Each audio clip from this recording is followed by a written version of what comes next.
Now, because some in the past have asked,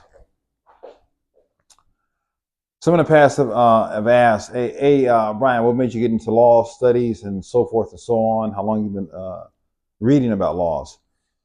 Well, first, Bryon's going to start off by saying this. You all heard the term, he who represents himself has a fool for an attorney. Well, that's changed dramatically over the past 20 years. What's happened is, and mainly was due to a lot of attorneys charge too much. So people started reading the laws themselves. They started going to the law library themselves.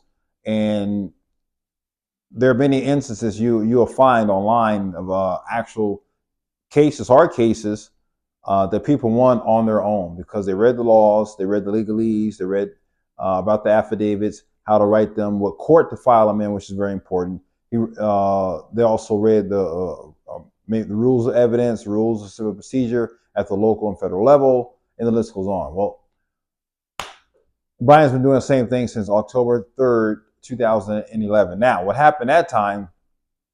Well, first of all, Bryon's going to go back a little bit.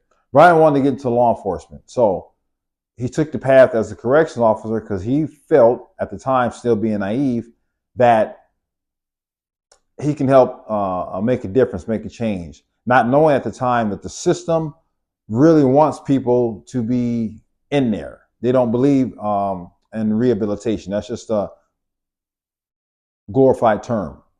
It's that simple. So Bryon was a CO for almost 6 years, if you count all the overtime hours, because technically it goes by hours to determine the amount you spent in the profession. But anyway,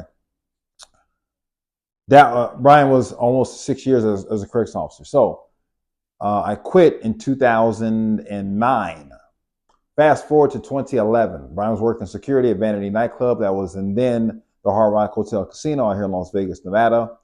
Worked there for about 2 months, 3 months maybe max.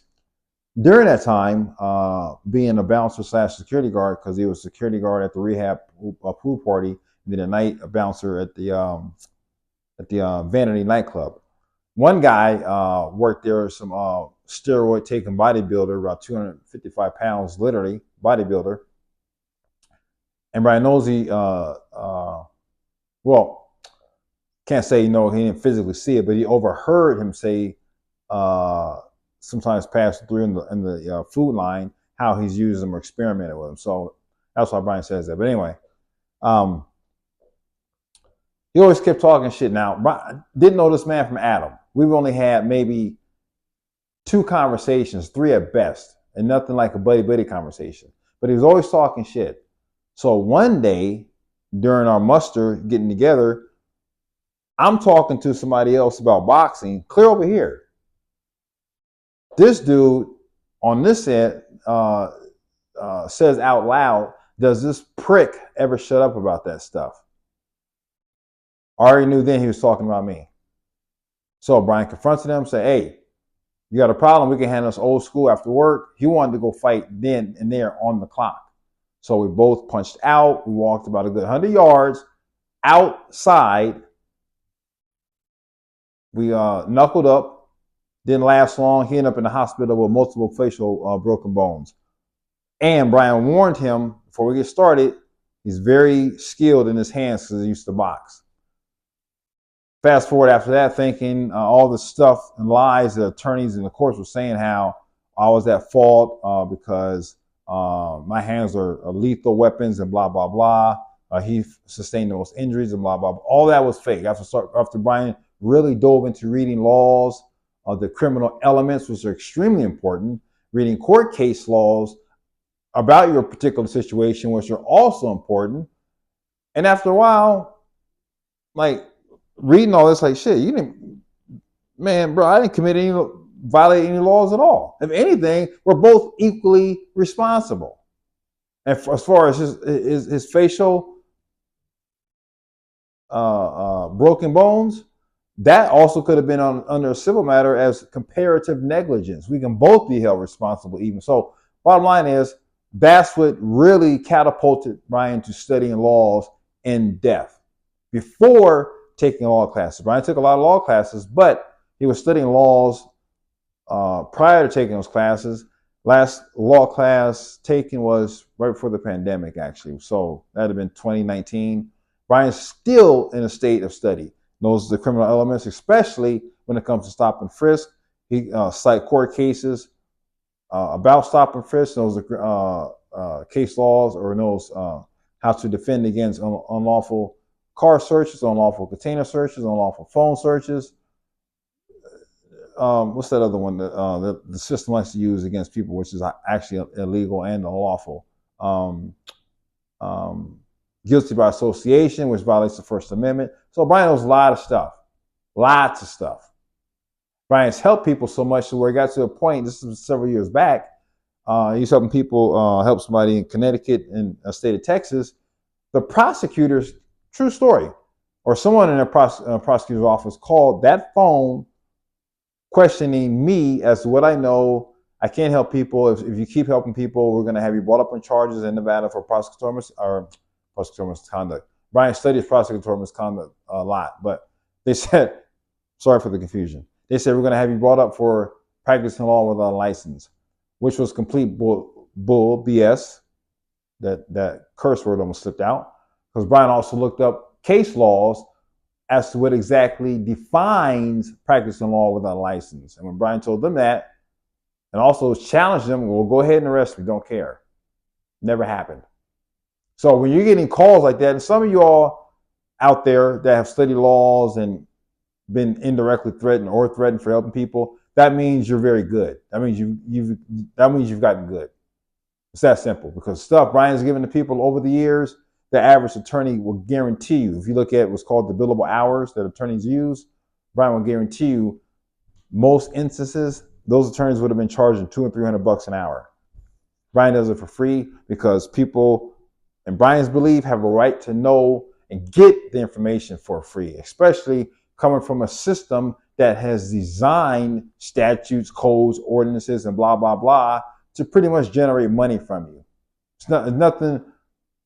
Most laws that are written, there's nothing really ethical about them, nothing really moral about them. It's just money makers. So that's, you can say that's Bryon's way of saying, F you to the system, whatever. So there you have it. Bryon will always study laws. You will never know enough. You always stay in a mindset and state of study. You stay in the mindset of study and physically do it. Bryon studies laws like a few hours a week, damn near year round.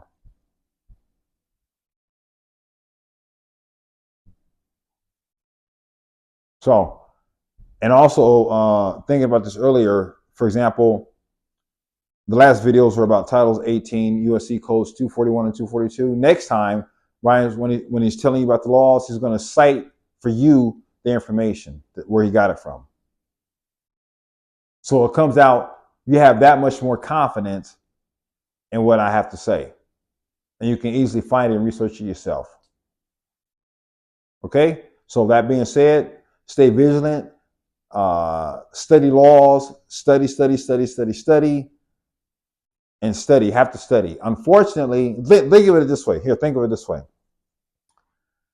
From the moment you wake up in the morning, from the time you walk outside your door, you are under laws. What does that mean? Very simple. You're in the public domain. Everything you look at, your car, something on that car has seen the inside of a court, be it product liability, product liability, like seatbelt was messed up, something inside the car was wrong. So that's product liability. You go into work. Now you got employment law. You go out in the public. Technically, we're all under a social compact contract to treat each other with dignity, with professionalism, not harm each other outright, out of the blue. So everything you've seen in life is touched inside of a court, be it contract law, criminal law, trust law, product liability law, and the list goes on. It's really that simple. Everything. You go to a doctor, now you got medical law involved in case something goes wrong, God forbid. If you go to a dentist, now you got dentistry law involved if something goes wrong, God forbid. It's not really called dentistry law, but it still falls under the medical term. Which, in that case, something goes wrong, you're going to use what? Negligence. Then you got corporate law. Then you got copyright law. So everything that's been erected in life has seen the insight of a local, state, or federal courtroom. Now, that's the end of that. Keep studying, because you can bet your bottom dollar Bryon's going to always study constantly. I turn this off. Oh.